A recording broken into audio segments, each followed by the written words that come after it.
Constitutional Conversations is a series of discussions by America's leading scholars about the principles, framing, ratification, and implementation of constitutional government in the United States. This series is hosted by the James Madison Memorial Fellowship Foundation of Alexandria, Virginia.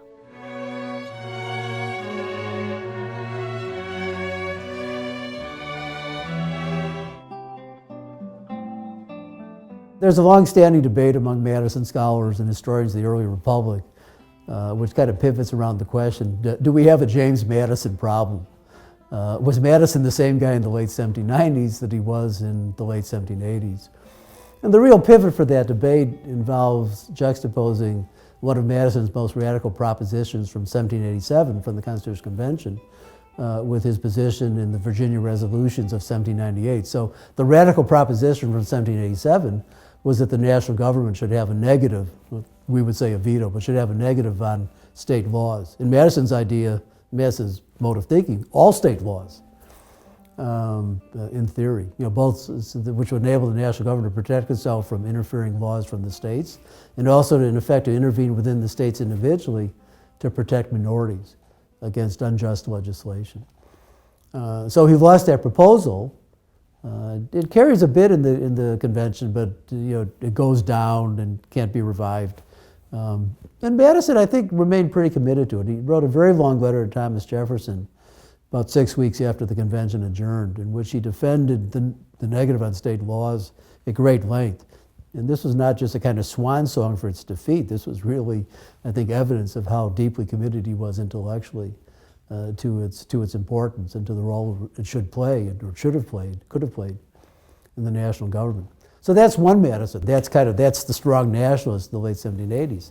A decade later, when Madison and Jefferson are leading the political opposition, and when the national government when every branch of the national government, the White House, well, actually not yet the White House, the presidency, the White House is being built, but doesn't quite yet exist. But the presidency, both houses of Congress, and the judiciary were dominated by the Federalists. At that point, the Madison, Jefferson, and their Republican Party, the opposition party, who were kind of bitterly opposed to John Adams' foreign policy vis-a-vis France and Britain and so on. At that point, and also bitterly opposed to the Alien and Sedition Acts, which the Federalist Congress had passed to support the administration. At that point, the Republicans had no place to turn but to the states. And so Madison writes the Virginia resolutions, which in effect say that the states must still have some residual political role to play in terms of opposing measures that they think are not just wrong as a matter of policy, but actually raise very difficult and troubling constitutional questions. So a lot of scholars have argued, we have two very different Madisons. There's a strong nationalist in the late 1780s, and there's this kind of architect of a states' rights theory in the late 1790s. And can we square these two positions? I don't find the argument for significant change in Madison all that persuasive. I think the first thing to know about Madison is he was a deeply empirical thinker. He's not just this kind of guy who likes to abstract, think theoretically, about big questions. His best political thinking was done as he's immersed in events. And so what he's got to deal with in the 1790s was the growth of a number of factors that he had not fully anticipated or taken account of back in the late 1780s when he was framing the Constitution. Most important of these, I think, was the growth of the presidency.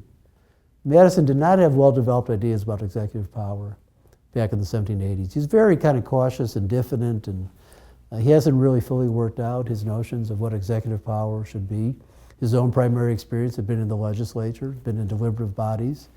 That was the real source of his concern, in terms of his constitutional thinking, his political thinking. But after 1792, for a variety of reasons, particularly because of the primacy of foreign policy, Madison came to realize that you can't control the national government if you don't capture the presidency.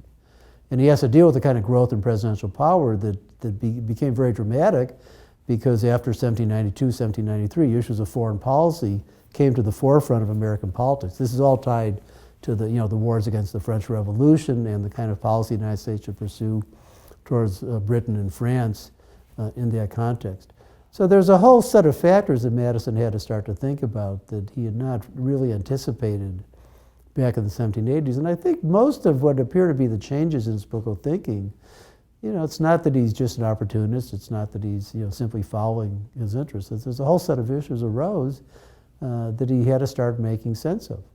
And of course, once the national government itself became divided, between kind of recognizable political factions, he also had to rethink the role of political parties. So he and Jefferson and those around him, famous guy named John Beckley, not a household name, really started thinking about the mechanisms. How do you organize a political party, and how do you have systematic competition to try to capture and control both Congress and the presidency.